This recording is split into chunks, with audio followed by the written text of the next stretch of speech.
Terlebih dahulu kita melihat apa yang dikabarkan oleh Yohanes atau Tuhan kepada jemaat yang ada di Smyrna ini.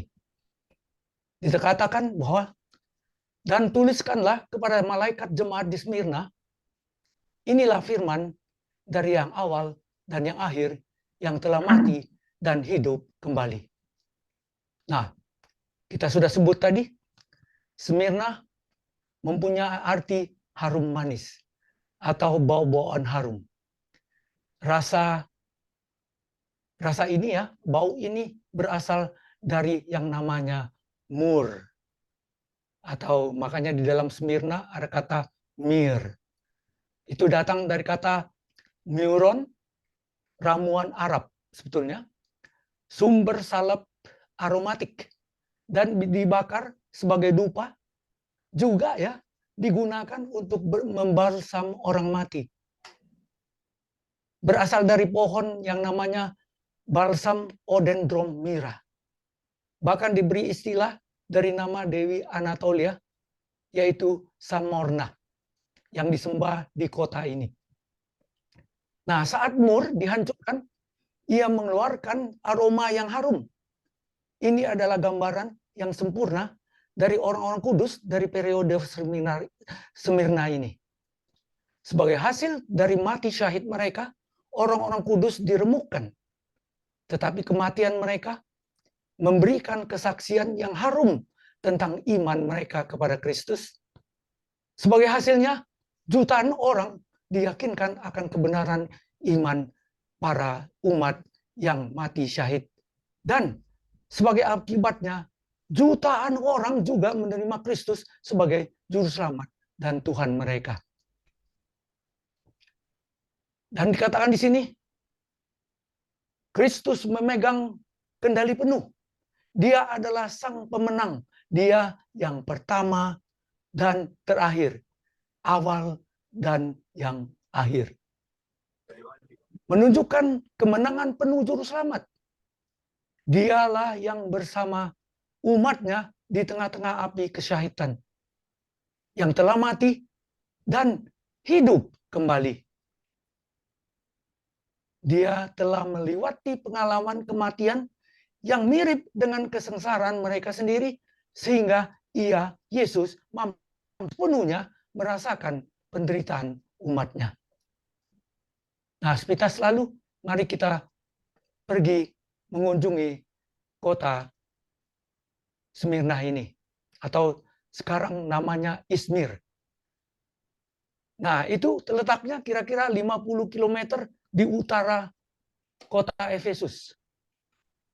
Dengan sekitar 4,1 juta penduduk sekarang ini, Smyrna ini atau Izmir ini adalah kota terbesar ketiga di Turki dan ibu kota provinsi dengan nama yang sama.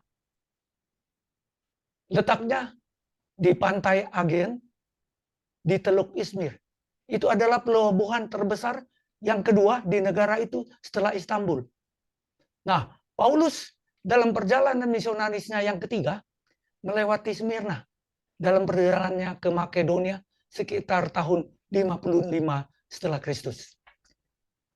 Dia namun tidak tinggal lama di sini karena dia sangat ingin menghindari kelompok besar yang sangat marah karena dia di Efesus beberapa hari sebelumnya.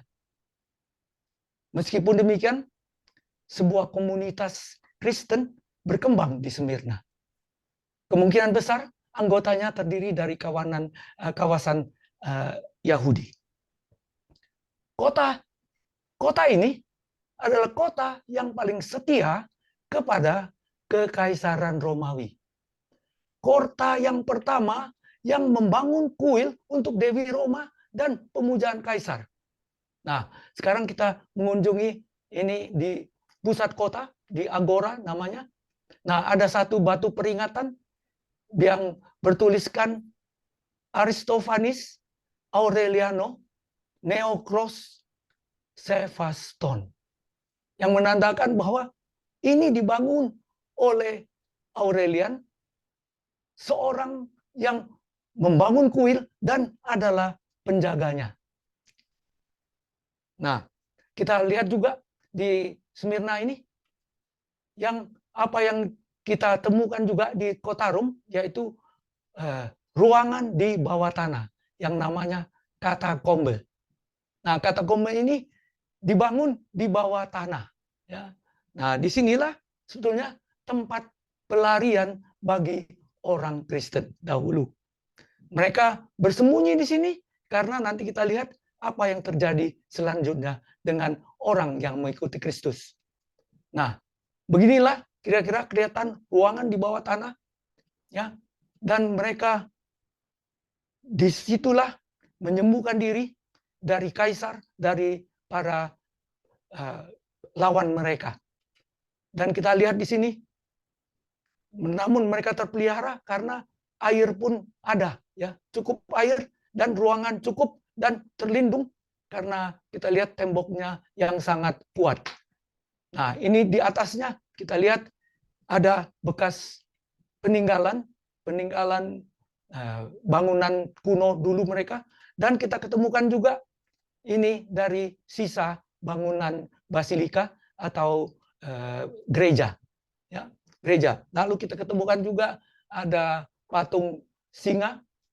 Nah, tidak jauh dari sini kita melihat ada pantai indah. Jadi yang di lingkaran sebelah kiri, di sebelah barat, kita menemukan satu tempat yang sangat indah. Nah, ini disebut Saat Kulesi. Nah, kalau kita bilang saat, bahasa Indonesia juga saat, ya. Bagi orang Turki rupanya saat itu artinya jam. Karena ini adalah menara jam. Menara jam di tepi kota atau di tepi pelabuhan. Nah, kita lihat juga inilah pemandangan waktu sore atau waktu petang, ya, seperti gambar yang ada di belakang saya tadi. Ya, inilah kota di pelabuhan di Izmir atau Smyrna. Nah, kalau kita teruskan, agak di sebelah kiri, ini lingkaran merah, kita akan menemukan sesuatu yang di atas bukit. Karena di tempat ini adalah bukit. Nah, bukit ini kalau di sebelah timur barat adalah pusat kota. Nah, kita lihat di agak sebelah timurnya ada satu bukit. Nah, bukit ini dinamakan Bukit Kadifekale. Kadifekale. Nah, ini tempat ini cukup bagus. Ya, di tengah bukit ini kita lihat ada sisa tembok pertahanan. Nah, dikatakan di dalam cerita atau kita boleh bilang dongeng juga, ya, rakyat sana, mereka menceritakan bahwa Alexander the Great, ya, kita kenal Alexander the Great, pada satu hari datang ke lereng Gunung Pagos. Itu Gunung Pagos ini adalah yang namanya tadi Kadifekale dan juga namanya Gunung Pagos. Dan Alexander datang untuk berburu. Ia tertidur di bawah pohon di tepi mata air di depan kuil Nemesis. Dan dia bermimpi. Dalam mimpinya ia melihat dua dewi Nemesis. Yang satu namanya retribusi dan yang satu namanya balas dendam. Nah, luar biasa nama ini. Yang dua dewi ini memerintahkan dia untuk mendirikan sebuah kota di tempat di mana ia tidur ini. Dan memindahkan orang-orang ke sana dari tempat lain dan tempat di mana-mana.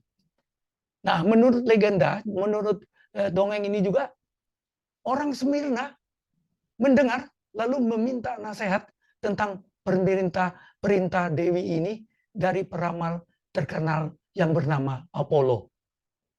Nah, Apollo menjawab bahwa mereka yang akan tinggal di sini akan mengalami 3-4 kali lebih bahagia daripada sebelumnya. Bahkan legenda ini diabadikan, dicetak di koin uang mereka, nah, yang sangat banyak beredar waktu di periode Romawi Smyrna. Nah, kita lihat, nah inilah keliling temboknya, yang mengelilingi puncak ini, bukit ini, wah sangat luar biasa tingginya dan besarnya. Kalau kita perhatikan orang yang ada di gerbang itu sangat kecil, bukan? Ya. Dan kita bisa naik ke atas lalu berjalan mengelilingi seluruh bukit ini. Nah, kita lihat juga tadi, nah yang tadi di bawah tanah di mana-mana ada ruangan katakombe ini. Nah, di agak selatan dari bukit ini kita akan menemukan ada satu patung yang sangat menarik. Nah, Anda mungkin kenal ini siapa ini. Ini adalah patung Ataturk, Presiden Turki pertama dulu. Lalu ada tulisan di bawahnya dengan bentuk susunan batu yang berbunyi di dalam bahasa Jerman, Frieden zu Hause, Frieden in der Welt. Atau kita terjemahkan dalam bahasa Indonesia, damai di rumah, damai juga di dunia. Ini patung ini bukan seperti di Mount Rushmore di South Dakota, melainkan patung ini tidak diukir, melainkan dibuat dari beton. Ya. Nah, surat kepada jemaat di Smyrna dimulai dengan perkataan, aku tahu kesusahanmu dan kemiskinanmu, namun engkau kaya. Nah, dikatakan di sini, kesusahanmu. Kesusahan, tribulation, masalah, penderitaan. Smyrna mewakili periode penganiayaan di bawah Kaisar Romawi yang kafir. Ketika Injil menyebar ke seluruh kekaisaran, benteng-benteng paganisme mulai runtuh di hadapan serangan gencar orang Kristen. Tetapi sayangnya ini merupakan reaksi keras dari kepentingan agama yang membuat para penguasa kekaisaran Romawi akhirnya berbalik melawan orang Kristen dan jutaan orang mengorbankan hidup mereka untuk Kristus. Tempat-tempat dari banyak kematian syahid masih dapat dikunjungi hari ini. Misalnya kita kenal Sirkus Maximus atau Kolosium atau lapangan Santo Petrus, tetapi di Smyrna ini juga di tempat tengah-tengah agora tadi terjadi penyiksaan.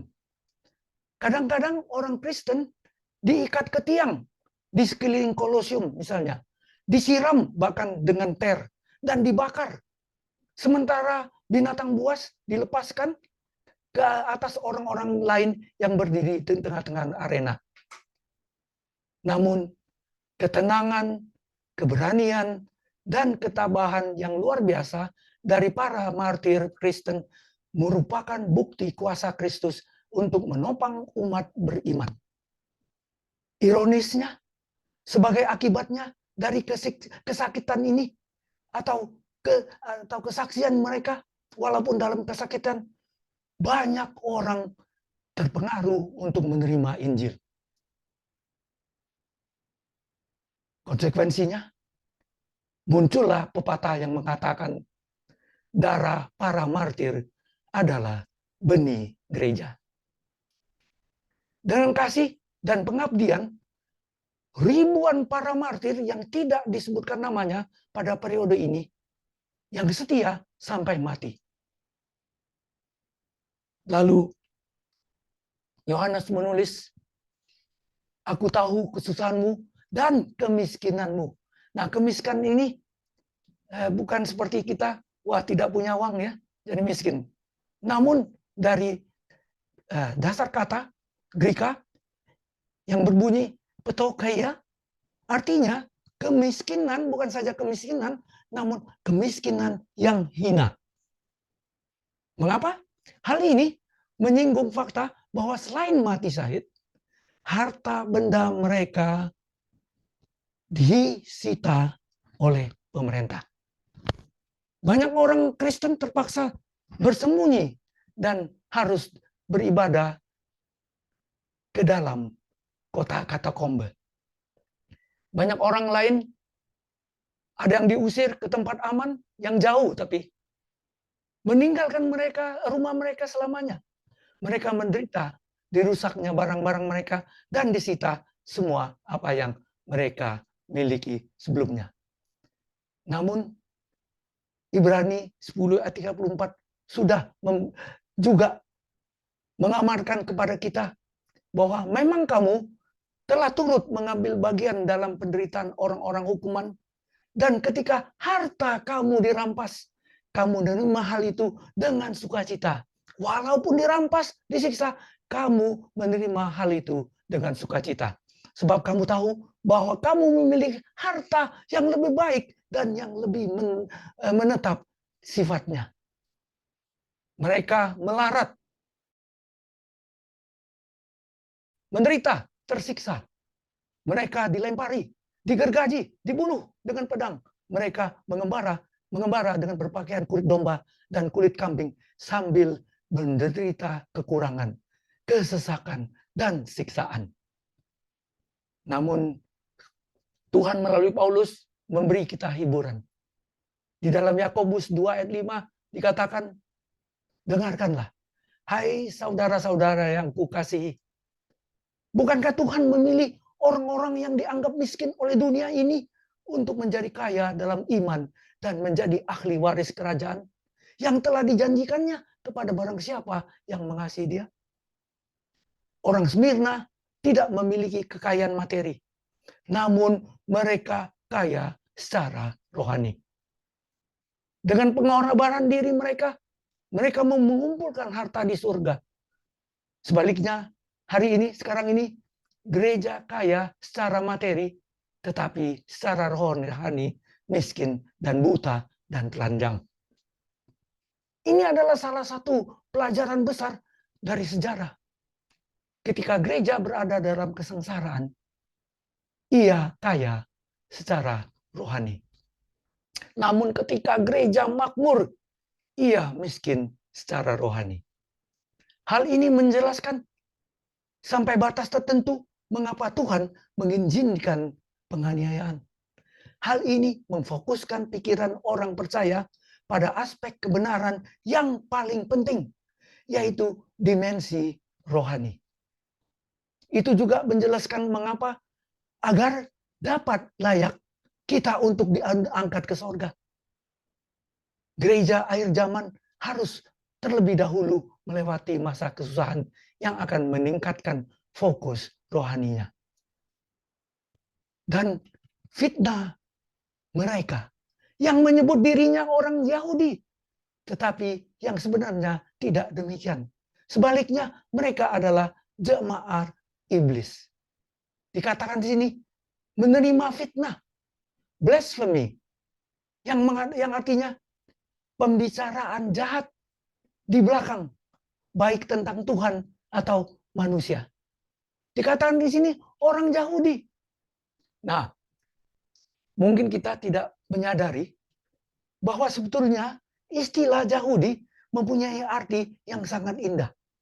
Adalah berarti pujian Tuhan, pengakuan Tuhan. Bahasa Inggrisnya adalah the praise of the Lord, confession of the Lord. Dan aslinya orang Yahudi adalah suku Yehuda. Namun perjanjian baru menunjukkan bahwa sejak Golgota, istilah tersebut memiliki konotasi rohani dan sekarang lebih berlaku untuk orang percaya di dalam Kristus. Orang Kristen sekarang kadang-kadang digambarkan sebagai Israel. Kitab Kisah mengungkapkan bahwa banyak masalah gereja mula-mula yang bertumbuh ini. Mereka menerima tuduhan fitnah yang dilontarkan kepada mereka, bahkan oleh orang Yahudi sendiri. Tampaknya situasi ini benar-benar terjadi di Smyrna, di Izmir ini. Padahal Alkitab mengatakan dengan jelas, sedangkan sebab yang disebut Yahudi bukanlah orang yang lahir lia Yahudi, dan yang disebut sunat bukanlah sunat yang dilangsungkan secara lahir lia. Tetapi orang Yahudi sejati ialah dia yang tidak nampak keyahudiannya, Dan sunat ialah sunat di dalam hati. Secara rohani, bukan secara hurufiah. Maka pujian baginya datang bukan dari manusia, melainkan dari Tuhan. Makanya Paulus menggunakan istilah ini, yaitu pujian baginya datang bukan dari manusia, melainkan dari Tuhan. Ini menunjukkan bahwa orang Yahudi rohani yang sejati adalah orang yang mendapat pujian dari Tuhan. Dan selanjutnya dikatakan jemaat iblis. Mereka adalah jemaat iblis, dikatakan sini. Setan adalah penghasut utama kebohongan dan fitnah. Oleh karena itu, sinagog digambarkan sebagai setan karena disinilah fitnah berbohong terhadap orang-orang kudus dilahirkan. Mereka benar-benar berjemaat setan. Perhatikan perbandingan yang Yesus katakan dalam Matius 3 ayat 7. Hai kamu keturunan ular beludak.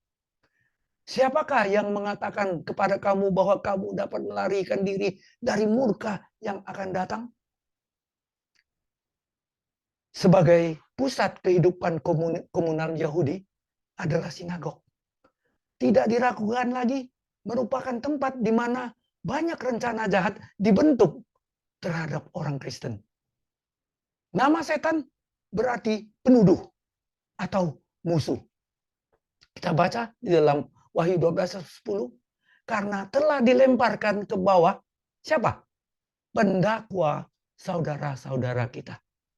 Yang mendakwa mereka siang dan malam di hadapan Tuhan kita. Pusat-pusat Yahudi ini secara harfiah menjadi sinagog penuduh. Atau jemaat pendakwa penuduh. Tapi Tuhan katakan, jangan takut. Jangan takut terhadap apa yang harus engkau derita.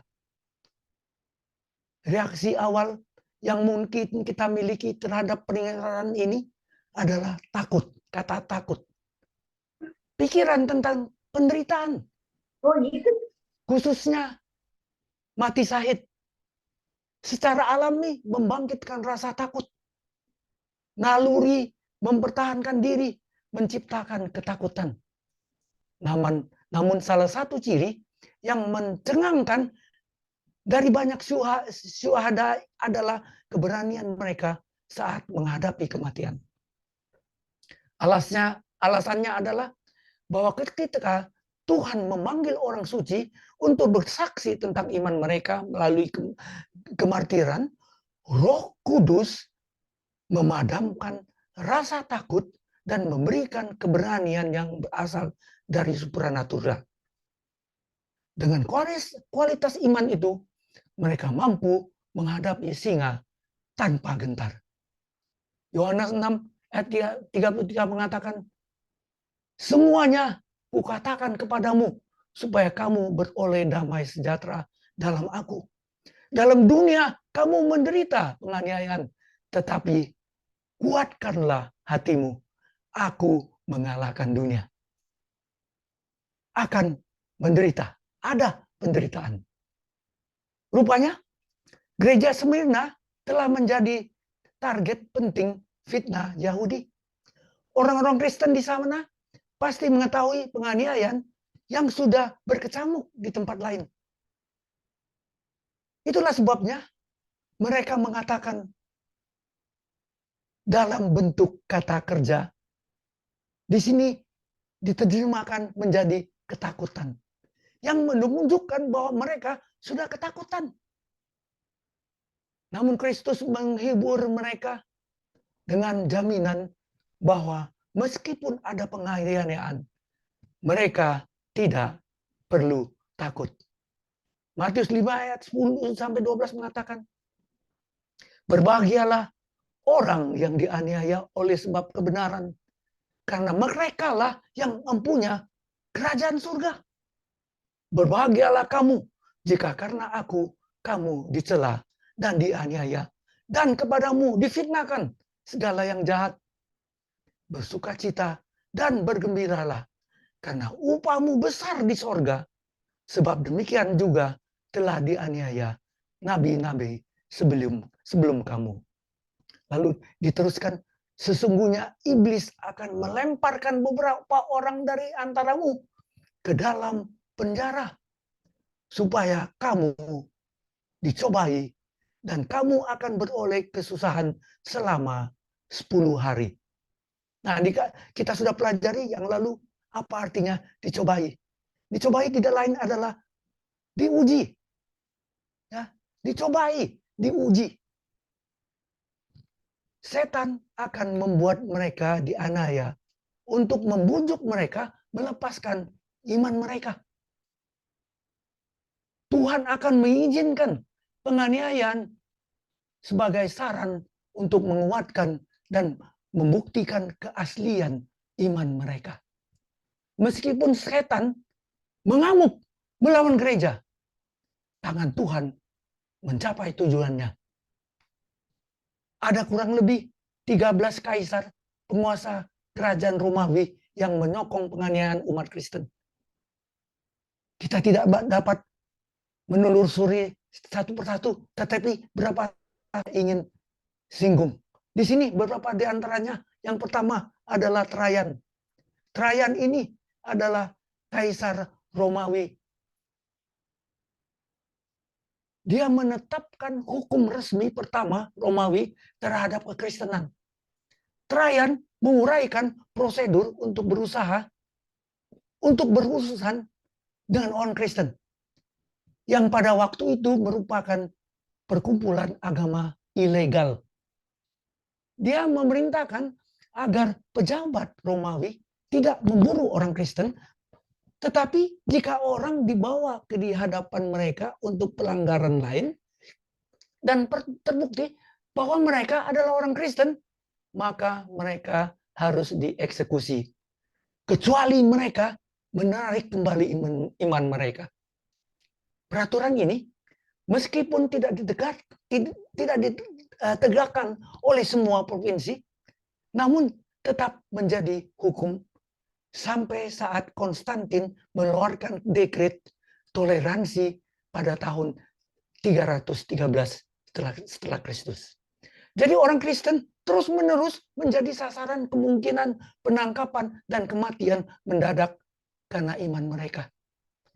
Kesejahteraan mereka sangat tergantung pada dukungan dari tetangga kafir mereka dan orang-orang Yahudi yang mungkin akan membiarkan mereka dalam damai atau sebaliknya mengadu mereka di hadapan pihak berwenang.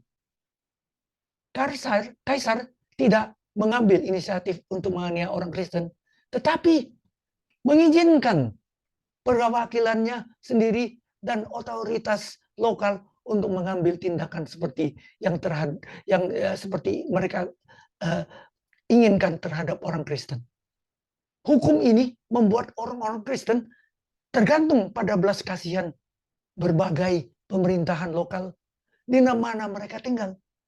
Khususnya pada masa kelaparan, gempa bumi, badai, dan bencana lainnya. Umat Kristen menjadi sasaran serangan. Tetangga kafir mereka menganggap bahwa dengan menolak menyembah dewa-dewa, umat Kristen ini telah mendatangkan murka ilahi atas seluruh negeri. Mereka menyadari bahwa seiring berjalannya waktu, hal itu akan menghancurkan cara hidup orang Romawi. Jenderal pertama yang melakukan penindasan melalui menyiksa, kematian, dan penyitaan harta benda. Kekristenan menjadi kambing hitam dan diputuskan untuk melenyapkan gereja untuk menyelamatkan kekaisaran. Lalu diteruskan oleh seorang penguasa yang bernama Valerian. Lalu kemudian Diocletian. Nah, kita kenal ini Diocletian sebelumnya. Gereja menghadapi krisis besar. 10 hari lamanya. Ini telah ditafsirkan sebagai periode 10 tahun literal dan ditetapkan untuk periode penganiayaan kekaisaran yang paling parah. Dimulai oleh Diocletian dan dilanjutkan terus oleh Galerius.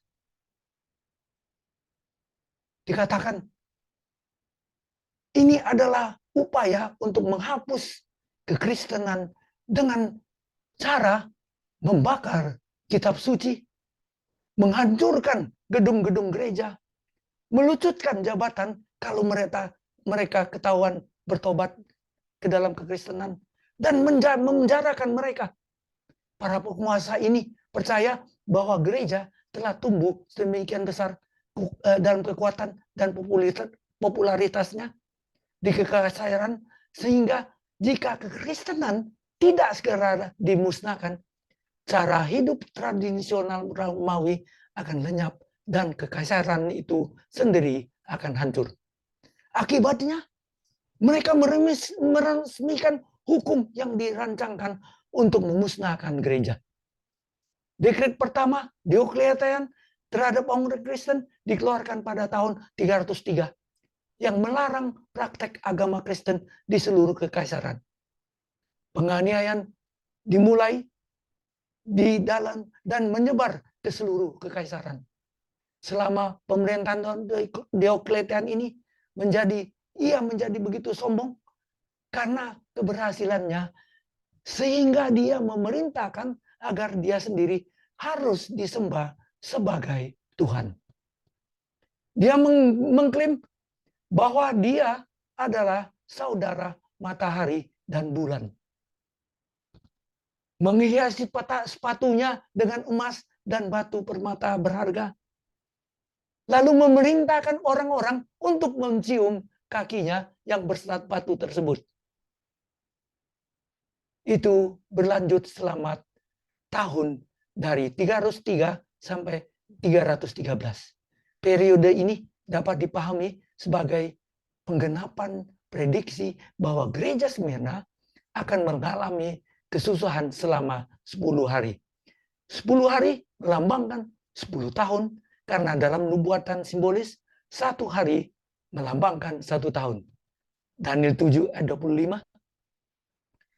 Pada tahun 313, 10 tahun setelah dimulainya penganiayaan ini, Konstantin dan rekannya Licinius mengeluarkan dekret yang memberikan kebebasan kepada orang Kristen dan semua orang lainnya untuk mempraktekkan agama mereka. Tapi sayangnya dia menetapkan kemudian tentang pemeliharaan hari Minggu, gantinya hari Sabtu, hari Sabat pada tahun 321. Pada tahun 325 diadakan konsil Nikia. Konsil ini dia dihadiri oleh banyak orang. Beberapa orang datang dengan mata cuma satu, beberapa tanpa lengan, yang lain dengan tubuh cacat yang mengerikan. Banyak tentu saja tidak selamat dari masa sulit itu. Sejarah kekristenan banyak sekali mencatat betapa umat Kristen menderita. Namun kita tidak punya waktu untuk mengulangi satu persatu. Hanya sesuatu yang sangat menyolok yang terjadi di Smyrna yang saya mau singgung sore ini. Ada sebuah gereja di utara kota Smyrna yang memperingatkan salah satu adegan penganiayaan umat Kristen. Nah, kita lihat bahwa gereja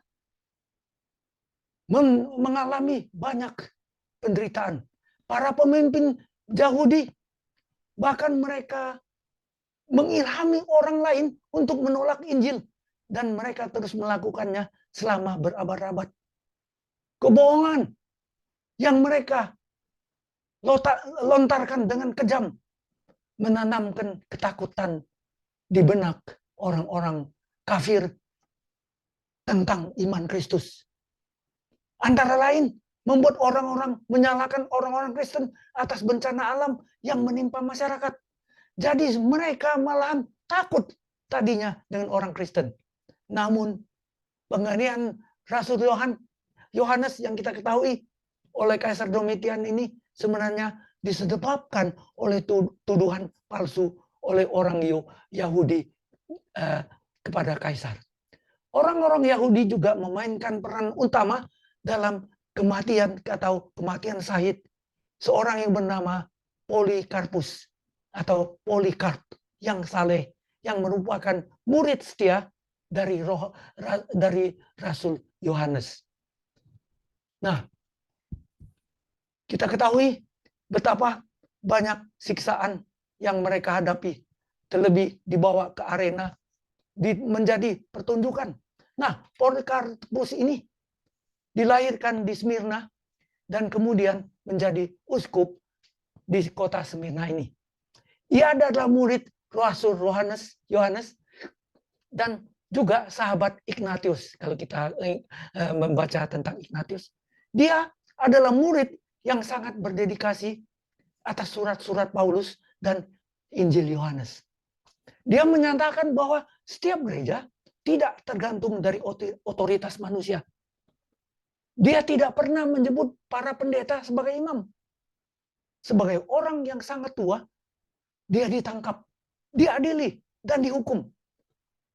Polikarpus ini diadukan ke pemerintah.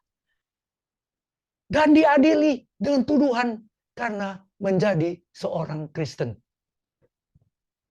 Ketika prokonsul mendesaknya untuk menyelamatkan hidupnya dengan mengutuk Kristus, dia menjawab, 86 tahun saya telah melayani dia.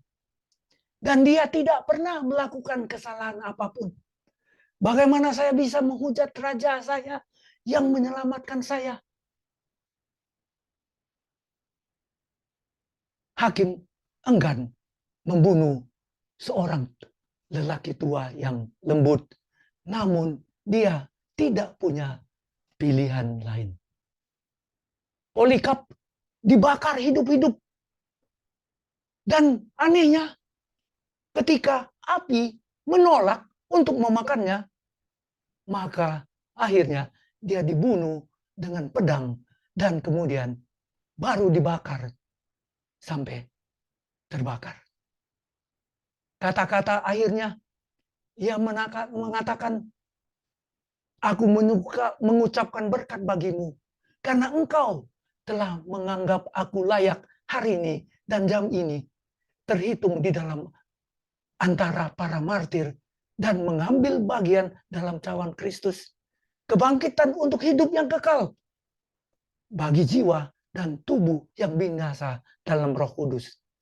Di antara mereka mungkin aku akan diterima di hadapanmu hari ini sebagai korban yang kaya dan dapat diterima.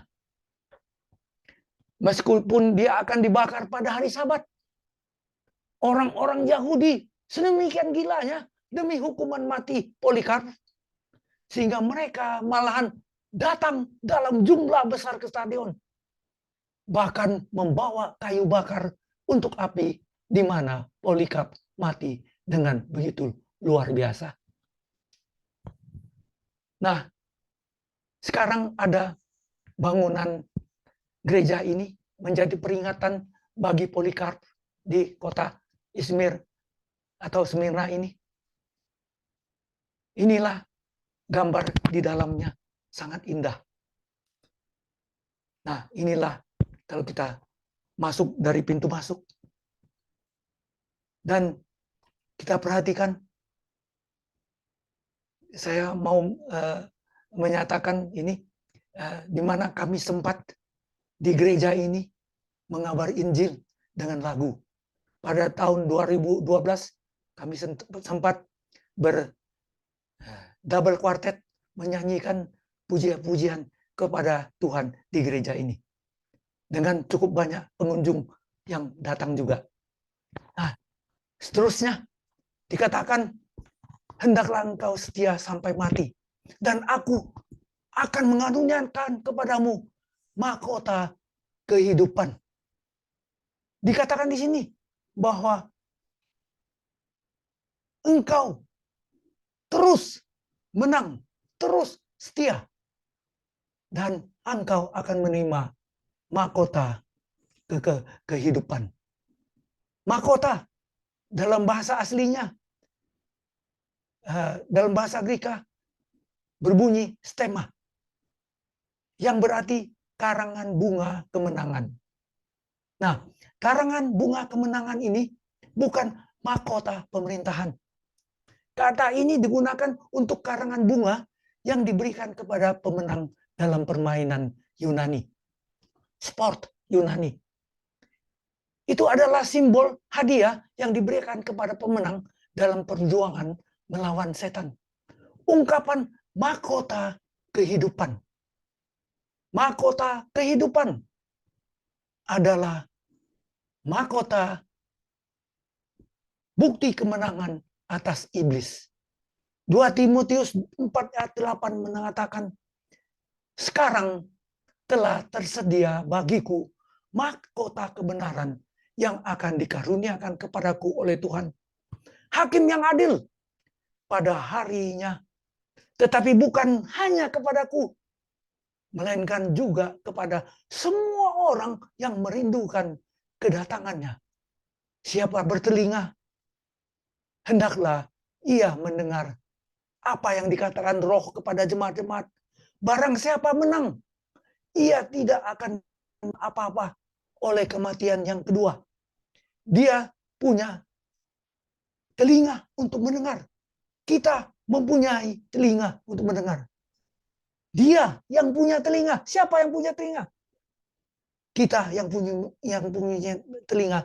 Dan ia akan menang. Dan yang adalah terus menang. Dan akan apa? Tidak akan menghadapi kematian yang kedua. Kematian kedua berbeda dengan kematian pertama. Yang sekarang mengakhiri hidup manusia untuk sementara. Itulah kematian pertama. Dan dari situ ada kebangkitan. Baik untuk yang benar maupun yang tidak benar. Kisah 24 ayat 24-15 mengatakan, aku menaruh pengharapan kepada Tuhan. Sama seperti mereka juga bahwa akan ada kebangkitan semua orang mati. Baik orang-orang yang benar maupun orang-orang yang tidak benar. Kematian kedua adalah kematian kebinasaan terakhir dari dosa dan orang berdosa. Dan dari situ tidak ada kebangkitan lagi. Wahyu 20:14 mengatakan, lalu maut dan kerajaan maut itu dilemparkan ke dalam lautan api. Itulah kematian yang kedua, lautan api. Ada kematian rohani dan ada kematian jasmani. Kematian rohani melambangkan kurangnya kehidupan rohani. Mati karena pelanggaran dosa. Adalah nasib semua orang yang tidak dilahirkan kembali di dalam Kristus. Kematian harafiah atau fisik adalah berhentinya kehidupan fisik. Kematian pertama adalah akibat dari dosa Adam. Kematian pertama bersifat sementara. Dari itu semua akan bangkit kembali. Semua orang kembali dari kubur.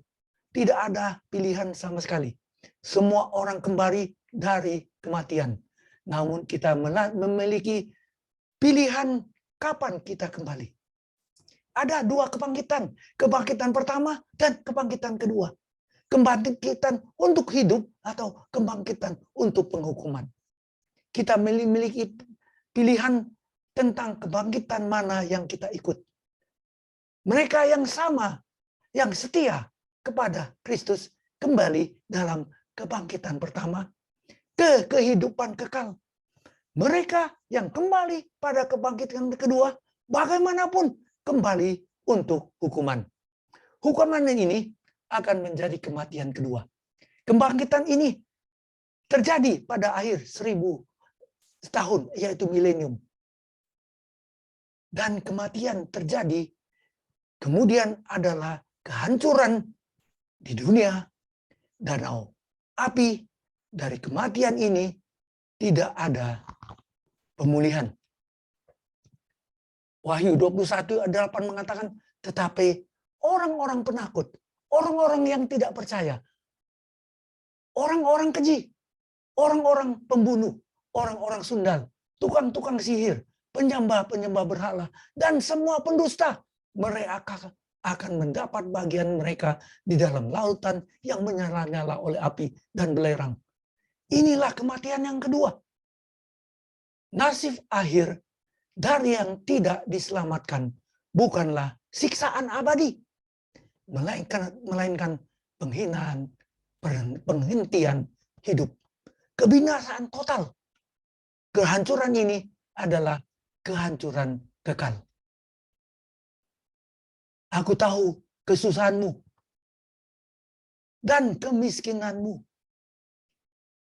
Aku tahu engkau difitnah oleh mereka yang menyebut bahkan dirinya orang Yahudi. Namun engkau teruji. Engkau menolak sinagog setan. Salah satu jemaat yang tidak dapat celaan. Tidak ada celaan terhadap jemaat ini.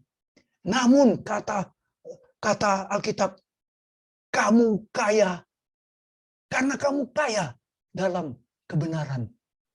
Kamu akan memperoleh mahkota hidup kekal. Sehingga jemaat Smyrna ini, jemaat yang berbau harum bagi Tuhan. Jadi janji kepada pemenang jemaat Smyrna dan kepada orang Kristen dari semua periode adalah bahwa mereka akan mengambil bagian dalam kebangkitan pertama. Pada mereka kematian kedua tidak akan berkuasa. Mereka akan kebal terhadap kekuasaan kehancuran selamanya. Tidak ada yang akan menyakiti mereka lagi. Betapa penghibur kebenaran ini bagi para martir saat mereka menghadapi algojo mereka. Seperti nasihat Yesus dalam Matius 10:28. Dan janganlah kamu takut kepada mereka yang dapat membunuh tubuh, tetapi yang tidak berkuasa membunuh jiwa. Takutlah kepada Dia yang berkuasa membinasakan baik jiwa maupun tubuh di dalam neraka. Mudah-mudahan kita semua terhitung di dalam jemaat Smyrna yang telah menjadi jemaat yang berbau harum bagi Tuhan. Semoga berkat Tuhan, karunia kasih Tuhan menyertai kita sekalian sampai Ia datang kembali. Amin. Amin.